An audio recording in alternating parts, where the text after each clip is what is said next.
हिंद आप सभी को। जैसा कि आप लोग जान रहे हैं, मेरा नाम है अमित राय और उत्तर प्रदेश पुलिस में जो दरोगा की भर्ती आनी है, समय समय पर आप लोगों को आकर के मैं गाइड करता रहता हूं कि क्या चीज़ें आप लोग को करनी चाहिए, क्या चीज़ नहीं करनी चाहिए।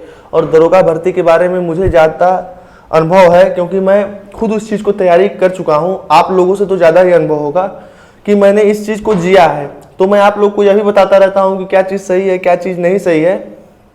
तो उसी क्रम में जैसा कि आप लोग जान रहे हैं कि एक्स के माध्यम से उत्तर प्रदेश पुलिस भर्ती बोर्ड ने एक नोटिफिकेशन जारी करने के लिए बात कही थी कि अप्रैल के आखिरी हफ्ते में हम लोग नोटिफिकेशन जारी कर देंगे 4543 भर्ती का। ठीक है, अब यह चीज़ हो गई। अब देखिए आ गई है 1 मई, तो बच्चों का फॉर्म नहीं आया। अब बच्चे हो गए हैं फिर से डीमोटिवेट। जो मोटिवेशन आया था उस ट्विटर के एक नोटिफिकेशन से सारा का सारा मोटिवेशन डाउन हो गया। तो आप लोग के मोटिवेशन को बढ़ाने के लिए और क्या कारण हो सकते हैं कि फॉर्म क्यों नहीं आया यूपीएसआई का, यूपी पुलिस का, और आप लोग का हौसला कैसे मजबूत रहे, यह चीज़ फॉर्म क्यों नहीं आया, यह चीज़ दूसरी चीज़, और तीसरी चीज़ किस शिक्षक के पास कितनी ज़्यादा जानकारी है कि आप लोग उसकी बात पर विश्वास करें।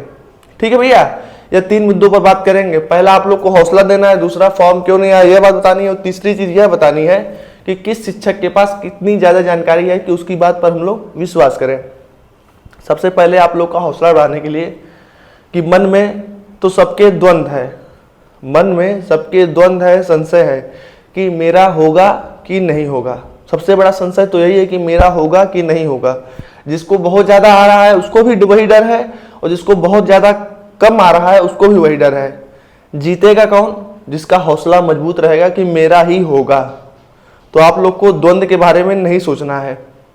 यह भी मन में द्वंद्व चल रहा है कि फॉर्म कब आएगा, कब हम लोग एग्जाम देंगे, तो कितने साल में भर्ती हो जाएंगे, तो ये तो वो तो दिस तो दैट।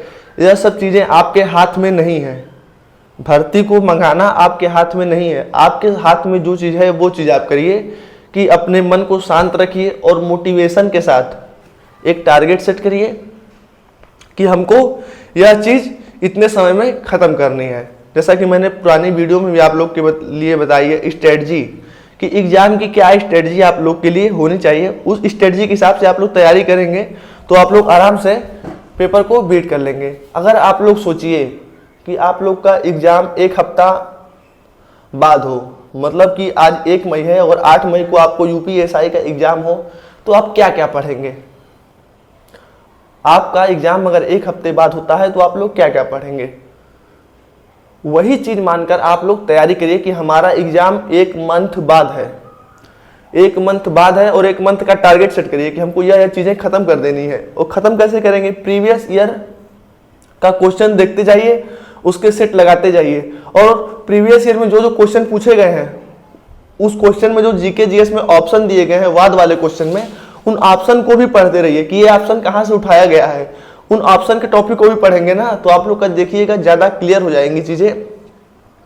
और मैं यह मानता हूँ कि जो सरकारी एग्जाम हुए, तो सरकारी एग्जाम में जो जो क्वेश्चन पूछे गए रहते हैं, चाहे यूपी पीसीएस में प्री में क्वेश्चन पूछे गए हों, चाहे आरओ में क्वेश्चन पूछे गए हों, हिंदी जीके जीएस के, उसको भी आप लोग 4-5 साल पहले का लगा लीजिएगा। आप लोग का जीके जीएस काफ़ी ज़्यादा मजबूत हो जाएगा।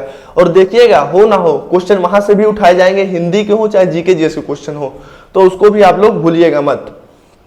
ठीक है, टारगेट हमेशा 1 मंथ का लेकर के चलिए कि हमको यह चीज़ पूरी करनी है। अब क्या है कि फॉर्म क्यों नहीं आया, फॉर्म क्यों नहीं आया। मोटिवेशन यह है कि हम लोग लड़के हैं ना, हम लोग अगर बेरोजगार रह गए, हम लोग अगर बेरोजगार हो गए, तो मैं उम्मीद के साथ कह सकता हूँ, यकीन के साथ कह सकता हूँ कि बेरोजगारी में रिश्ते नहीं लोन की किस्तें आती हैं मेरे भाई। इसीलिए हम लोग को मेहनत से पढ़ना है। और कोई भाई तो ऐसा होगा जिसके लिए यूपीएसआई की नौकरी ही आखिरी रास्ता होगा एक सम्मान पूर्वक ज़िंदगी जीने के लिए। तो ठीक है भैया, इसलिए अपने आप को पूरा झोंक दीजिए। सोचिए कि 1 महीना बाद पेपर है और 1 महीना का टारगेट सेट करके पढ़ाई करिए। आप लोग का देखिए बहुत ही अच्छा तैयारी हो जाएगा। अब दूसरी चीज़, फॉर्म क्यों नहीं आया। तो यह मैं अपने अंदाज से बता रहा हूँ कि देखिए बीच में अभी यह चीज़ चल रही थी कि वैकेंसी बढ़ने वाली है, तो इतने हज़ार पद बढ़ने वाले हैं, ये सब सारी चीज़ें चल रही थी। तो जब भी कभी वैकेंसी बढ़ाई जाती है तो ऐसा नहीं है कि भर्ती बोर्ड को बोल दिया गया कि 1000 पद बढ़ा दो तो वो 1000 पद का नोटिफिकेशन जारी कर देगी बढ़ाने का, ऐसा नहीं होता है। उसकी फाइलें तैयार की जाती हैं और गृह विभाग के द्वारा यानी शासन के द्वारा उस पर मुहर लगती है कि इतने पद बढ़ेंगे, इतने पद रिक्त थे तो इतने पद बढ़ाए जाएंगे। ठीक है भैया। तो भर्ती जब भी बढ़ाई जाती है तो शासन के द्वारा एक पूरी प्रक्रिया के माध्यम से बढ़ाई जाती है। तो यह भी एक बहुत ज़्यादा महत्वपूर्ण कारण हो सकता है कि फॉर्म अभी तक नहीं आया और हो सकता है कि मई में आप लोग को फॉर्म देखने को मिल जाए, क्योंकि भर्ती बोर्ड अपनी पूरी तैयारी होने के बाद ही आप लोगों को एक्स पर ट्वीट करेगा। ठीक है भैया। तो यह चीज़ हो गई। अब दूसरा कारण क्या हो सकता है कि जब भी भर्ती आती है तो उसका एग्ज़ाम कौन कराएगा, मतलब एग्ज़ाम को कंडक्ट कौन कराएगा। तो उसका एक टेंडर भरा जाता है कि इस कंपनी को इसका टेंडर दिया जाना चाहिए, यह कंपनी फॉर्म भरवाएगी। फॉर्म भरवाने से लेकर के अपना पूरा एग्ज़ाम में आप लोगों का लगभग फाइनल रिजल्ट जारी करने तक की प्रक्रिया जो करेगी वह कंपनी करेगी। ठीक है भैया। आप लोग यूपी पुलिस में भी देखे होंगे, ये कुछ लोग बैठे हुए होंगे कंप्यूटर लेकर के, आप लोग का वेरिफिकेशन कर रहे होंगे। आप लोग जब पेपर देने गए होंगे तो आप लोग का वो आंखों का स्कैन से लेकर के फोटो से लेकर के थंब वंब जो भी लिया गया होगा वह कोई ना कोई वहां पर बैठा था, तो वह कंपनी वाले ही थे लोग, वो थर्ड पार्टी के लोग थे। तो यह कौन करेगा, यह भी डिसाइड करने का काम भर्ती बोर्ड ही करता है और शासन करते हैं, शासन के द्वारा किया जाता है। तो यह भी एक बहुत बड़ा कारण हो सकता है कि आप लोग का फॉर्म लेट आने का। ठीक है, यह चीज हो गई। अब तीसरी चीज देखिए भैया, घबराइए मत, जो होना है वो होगा, जो आपके हाथ में है वो आपके द्वारा ही होगा। या तो आप पढ़ाई करेंगे या तो इन्हीं सब बातों में उलझे रहेंगे। ठीक है। तीसरा चीज, किस शिक्षक के पास कितनी ज्यादा जानकारी है भर्ती के मामले में। पढ़ाने को तो सब लोग पढ़ा रहे हैं, अच्छा सब लोग पढ़ाते हैं, ऐसा कोई बात नहीं है, पर किस शिक्षक के पास कितनी ज़्यादा जानकारी है। तो मेरा कहने का मतलब बस यही है कि जैसे भर्ती बोर्ड के द्वारा एक नोटिफिकेशन आया, सबने अपना अपना ज्ञान देना शुरू कर दिया, सबने बताया कि अरे जून में पेपर है, तो अगस्त में पेपर है, अक्टूबर में पेपर है, सबने बताया। किसी एक पर्सन को मैं नहीं कह रहा हूँ, और सब लोगों ने बताया कि इस तारीख को एग्ज़ाम होगा, पर नहीं हुआ। और यूपी पुलिस में भी सबने कटाप अपनी अपनी बताई थी, पर कटाप भी किसी की सही नहीं हुई। ठीक है भैया। अगर आप लोग की कटाप नहीं सही हो रही है तो सबसे अच्छा आप लोग के लिए साधन है कि आप बोल दीजिए कि परीक्षा में धांधली हुई थी, कटाप बढ़ गई, तो मैं क्या करूँ।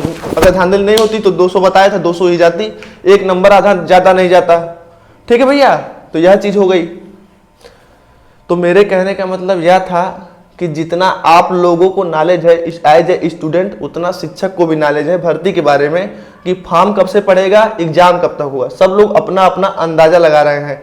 तो इन सब फालतू चीज़ों में आप लोग उलझने के बजाय अपने एग्जाम पर फोकस करेंगे तो आप लोग ज़्यादा से ज़्यादा नंबर भी गेन कर पाएंगे और परीक्षा में सफलता हासिल करने के साथ साथ अपने घर वालों परिवार का नाम रोशन करेंगे और यह पी कैप भी पा जाएंगे। चाहिए ना सबको, तो मेहनत करना पड़ेगा, इन सब फालतू बातों में नहीं उलझना है। तो ज़्यादा इधर उधर मत घूमिए, अपना टारगेट सेट कर लीजिए कि 1 महीने बाद एग्जाम है और हमको 1 महीने के हिसाब से पढ़ना है, और ताबड़तोड़ पढ़िए। आप लोग देखिए जल्दी से जल्दी सफल हो जाएंगे।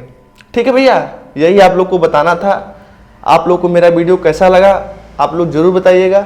जय हिंद, जय भारत।